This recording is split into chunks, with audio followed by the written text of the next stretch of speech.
Hello and welcome to the Township Financial Report. I'm Najee Corey, and joining me today is Township Fiscal Officer Bill Lutt and Police Officer Brian Cioni with his K-9 officer name. Thank you for being here today. Mr. Lutt, as a Township Financial Officer, you see all of our Township employees at work: police, fire, road, crews, and zoning. You wanted to invite our K-9 officer and handler, Brian Cioni, today. What do you think it's important for the community to get to know the relationship we have been working in the Township? Well, one of the things that I've always stressed over the years while we're doing these shows is to let Boardman Township residents meet employees of Boardman Township in various departments. And these guys are members of our community, and they serve our community. And it's always nice to know who's out there protecting you in this case, or plowing the roads, or whatever situation they have. And I think that in our case here with Brian, he's been on with me a couple of times with his K-9 partners. And I think people see them riding around in a car, but I don't think they appreciate what that does for this community. You know, Brian is probably one of the top K-9 handlers in the county right now, as far as years of experience. And he's working now with a brand new partner. And I think it would be nice for people to know what he has to go through, not only on the job. That's pretty easy. He and his puppy ride around in a car, and when they're needed, they go to work. But when he gets home, you know, he has an older police dog at home. And, you know, sometimes there's a little difference of opinion with those two dogs, and even though he speaks dog, it's hard to control. And then I think, you know, there's a lot of things that we don't see. For instance, that dog is in the car long enough during a shift to drive from here to New York City. Okay, now they drive around Boardman Township. You get out, you stretch. Brian, do you work him every night outside and, you know, let him get his exercise and run? Depending on our call volume, I try to get him out as much as possible to keep his drive intact, so to speak. Every day that we come to work, we want the dog to have fun, and we want the dog to be successful. You probably, if you don't like your job, you probably look for another one. So with the police dog, we want him to have fun when he comes to work. When you hear the police dog barking in a car, it's not because he wants to get out and attack somebody. He wants to get out and play. So that's his excitement level to go ahead and work. For the dog coming to work every day is not like us going to work for 8 hours. We're like, oh, we have to go to work. The dog's thinking in that 8-hour time period, I hope I get to play as much as possible. Okay. When you have the opportunity to get him out of the car, where do you do that? I know that some of the officers have used school grounds after hours when nobody's around. Yeah, generally I think what Mr. Light's referring to is like giving him a break, you know, from the car, you know, to relieve himself, so to speak. And I try to do that as much as possible depending on our call volume. We try to do it at a location that there's very light traffic, such as a cul-de-sac or something of that nature. Generally the dog's not off leash. So basically what I do is I'm just taking him for a walk like I would at home, just to give him a little exercise. If it's not the time and place to throw a ball, or if I don't have time to do that, I try to get him in and out of the car as much as possible. Okay, thank you. Tell me some of the things we use our K-9 units for. The K-9 units are used for very vast different roles in the police department. We were touching upon a little bit about community service. Boardman Township is, all the administration is on board of giving back to the community. First of all, I'd like to touch upon, this is the only unit in Mahoning County that is completely funded by private donations. Therefore, the community of Boardman has purchased the police dogs. We started a fundraiser back in 2010, and we have been self-sufficient on donations for the canine unit. It's a very unique program. So first and foremost, with my immediate chief, Worth, Mr. Light, township trustees, they're very proactive in the community. Everybody wants to see the dog. Everybody wants to meet the dog. So I do a lot of community service, and that is kind of giving back to the community to say thank you for what you have done for us. So that's something, one of the main things that we do a lot with is you might see me in the schools, at different public functions. Social organizations might request me to come with the police dog to speak about not only being a police officer, but a police dog handler. Some of the roles that the police dog does while on duty is his number one goal is to locate objects that we cannot see with our eyes. If we could see narcotics, we don't need a dog. If we could see the gun that the bad guy threw in the weeds, we don't need the dog. So the dog's number one purpose is to locate objects that we cannot see with our own eyes. An example of that would be narcotic odor. Obviously, criminals hide narcotics from the police so that we can't locate them. The dog's nose is extremely stronger than ours. So when it's a partnership, when I give him a command, let's go search for narcotic odor, he can't come into this room and know every little nook and cranny to sniff. He has to do it as a team, and we have to help each other. I need him because I need his nose. He needs me to guide him because I'm a human being and I can see things a little bit better than he can. So then a dog, if a bad guy throws a weapon that was used at the commission of a crime and we search for that weapon, we cannot locate it. That's an important piece of evidence for the court case. The dog can go ahead and locate that, and what that's called is he's searching for narcotic or for human odor. So anything that you touch, whether it be a gun, a knife, a set of keys, a crowbar, anything that may have been used in a commission of a crime, he can go ahead and search for human odor, okay? And then he can also search for a human being.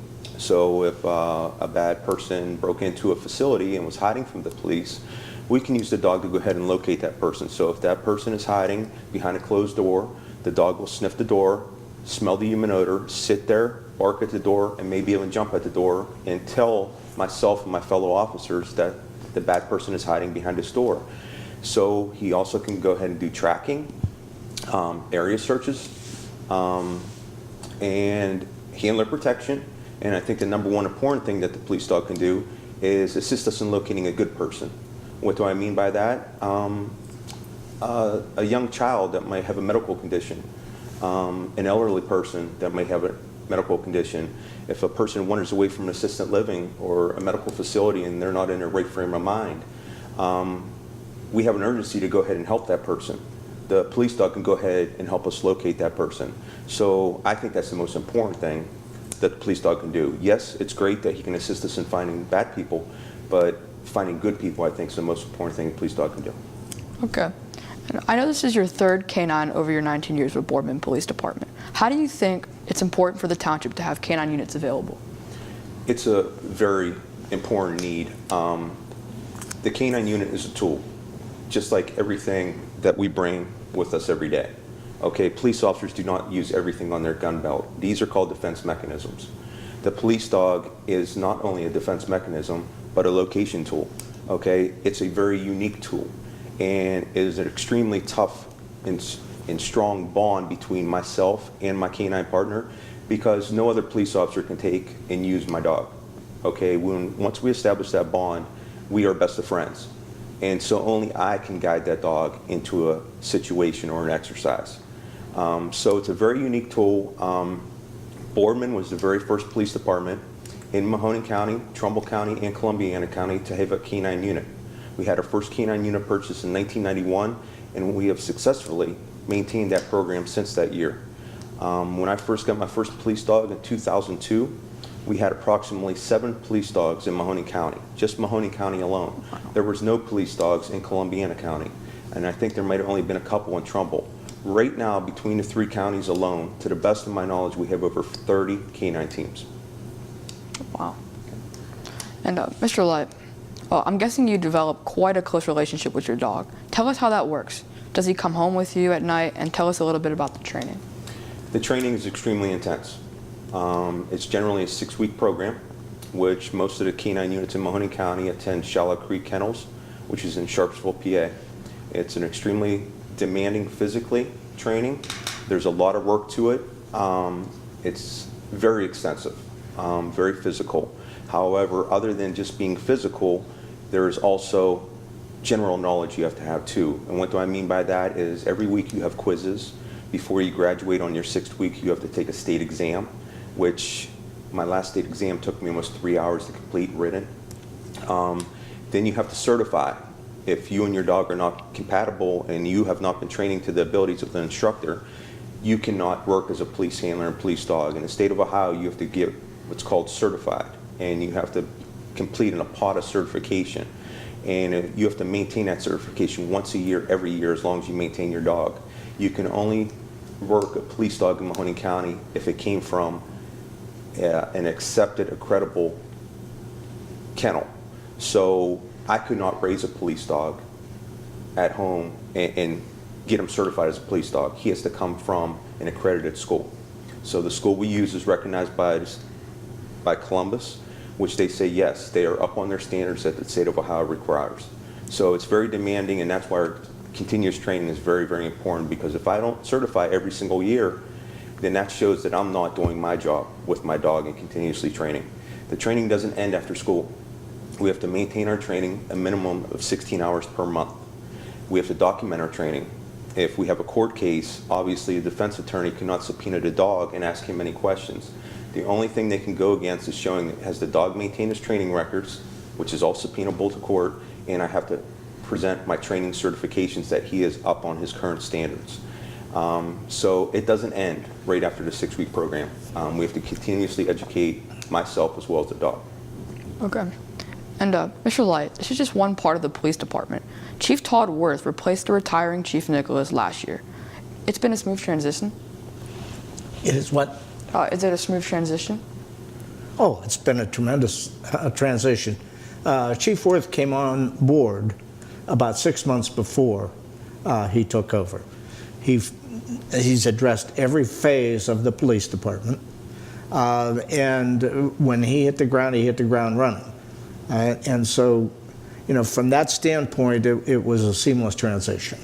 And I think the officers that are on the street, the dispatchers, everyone has the same mutual respect for both the outgoing and the incoming. Okay. And is there anything else you'd like to talk about involving the work our township police officers do every day? Well, I think, you know, hopefully people understand now, you know, the compassion that our dog handlers have. They go out, I'd hate to guess how many public appearances they make, you know, and take their dog out to meet and greet, to walk through the schools, to be present.